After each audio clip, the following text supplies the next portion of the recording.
Praise the lord. ఈరోజు దేవుని వాగ్దానము, మహోన్నతుని పరిశుద్ధులే రాజ్యాధికారము నొందుదురు, వారు యుగయుగములు యుగ యుగాంతముల వరకు రాజ్యమేలుదురు. దానియేలు గ్రంథము 7వ అధ్యాయము 18వ వచనము. సహోదరి సహోదరులారా, ఇది విశ్వాసులకు నిరీక్షణ మరియు భరోసానిచ్చే గొప్ప వాగ్దానం. ఇది దేవుని రాజ్యం యొక్క అంతిమ విజయం మరియు ఆయనతో పాటు పరిశుద్ధుల పాలన గురించి తెలియజేస్తుంది. మహోన్నతుని పరిశుద్ధులు అనేది దేవుడు ఎన్నుకున్న ప్రజలను, ఆయనకు నమ్మకంగా మరియు విధేయతతో ఉన్నవారిని సూచిస్తుంది. ఇందులో ఇజ్రాయేలు ప్రజలు మాత్రమే కాకుండా క్రీస్తు రక్తము ద్వారా విమోచింపబడిన విశ్వాసులందరూ కూడా ఉన్నారు. ఈ వాగ్దానములో ముఖ్యాంశాలలో ఒకటి దేవుని సార్వభౌమాధికారం. దానియేలు పుస్తకం అంతటా ప్రపంచం గందరగోళంలో ఉన్నట్లు అనిపించినప్పటికీ అన్ని విషయాలు దేవుని నియంత్రణలో ఉంటాయని స్పష్టంగా అర్థమవుతుంది. భూ సంబంధమైన రాజ్యాల ఎదుగుదల మరియు పతనం అంతిమంగా దేవుని అధికారం క్రింద ఉన్నాయి మరియు ఆయన తగిన సమయంలో తన స్వంత శాశ్వతమైన రాజ్యాన్ని స్థాపించుకుంటాడు. ఈ సత్యం విశ్వాసులకు ఓదార్పును మరియు ప్రోత్సాహాన్ని కలిగిస్తుంది. ఈ వాగ్దానములో పరిశుద్ధులు యుగయుగములు యుగ యుగాంతముల వరకు రాజ్యమేలుదురు అని వ్రాయబడి ఉంది. ఇది దేవుని రాజ్యం యొక్క శాశ్వతమైన స్వభావాన్ని మరియు పరిశుద్ధుల వారసత్వాన్ని నొక్కి చెప్తుంది. ఇది విశ్వాసులకు దేవునితో వారి భవిష్యత్తు సురక్షితంగా మరియు అంతం లేనిదిగా ఉందని భరోసా ఇస్తుంది. ఈ భూ సంబంధమైన రాజ్యాల కంటే మించిన రాజ్యం భవిష్యత్తులో ఉండబోతుంది. అక్కడ విశ్వాసులు దేవునితో ఆయన శాశ్వతమైన రాజ్యంలో శాశ్వతంగా పరిపాలిస్తారు. భక్తుడు ఈ విధంగా అంటున్నాడు, ఈ మాట నమ్మదగినది. ఏదనగా మనం ఆయనతో కూడా చనిపోయిన వారమైతే ఆయనతో కూడా బ్రతుకుదుము, సహించిన వారమైతే ఆయనతో కూడా ఏలుదుము. ఆయనను ఎరగమంటే మనలను ఆయన ఎరగనను. మనము నమ్మదగని వారమైనను ఆయన నమ్మదగిన వాడుగా ఉండును. ఆయన తన స్వభావమునకు విరోధముగా ఏదియూ చేయలేడు అని.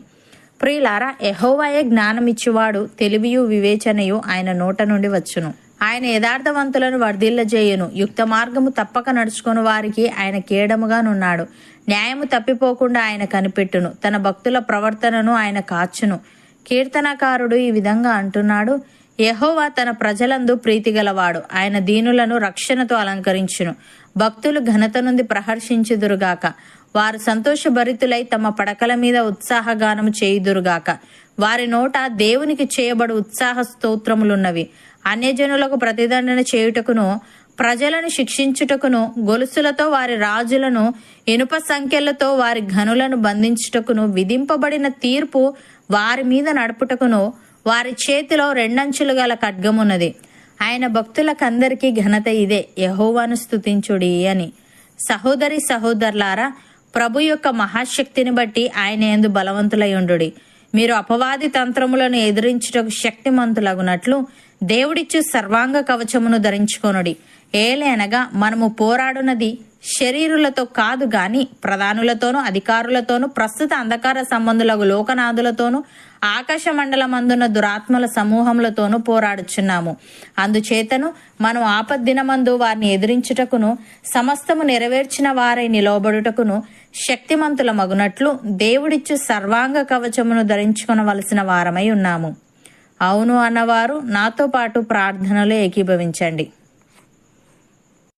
పరిశుద్ధుడా, ప్రేమగల తండ్రి, మహోన్నతుని పరిశుద్ధులే రాజ్యాధికారము నొందుదురని, వారు యుగయుగములు యుగ యుగాంతముల వరకు రాజ్యమేలుదురని తెలియజేశావు. తను నీకు స్తుతులు. దేవా, మేము నీ యందు విశ్వాసముంచి నీ రక్తము చేత పరిశుద్ధపరచబడి నీతో కూడా చనిపోయిన వారమై బ్రతికే వారముగా, సహించిన వారమై ఏలే వారముగా ఉండుటకు సహాయము దయచేయమని, మేము పోరాడునది శరీరులతో కాదు గాని ప్రధానులతోనూ అధికారులతోనూ ప్రస్తుత అంధకార సంబంధులకు లోకనాథులతోనూ ఆకాశ మండలమందున దురాత్మల సమూహములతోనూ పోరాడుచున్నాము. గనుక మేము ఆపద్దినమందు వారిని ఎదిరించుటకును, సమస్తము నెరవేర్చిన వారమే నిలవబడుటకును శక్తిమంతుల మగునట్లు నీవిచ్చు సర్వాంగ కవచమును ధరించుకొనుటకు కృపచూపమని, మేము ఘనత నుండి ప్రహర్షించి సంతోషభరితులమై మా పడకల మీద ఉత్సాహగానము చేసే భాగ్యం మాలో ప్రతి ఒక్కరికి దయచేయమని యేసుక్రీస్తు నామమున ప్రార్థిస్తున్నాము తండ్రి. ఆమెన్.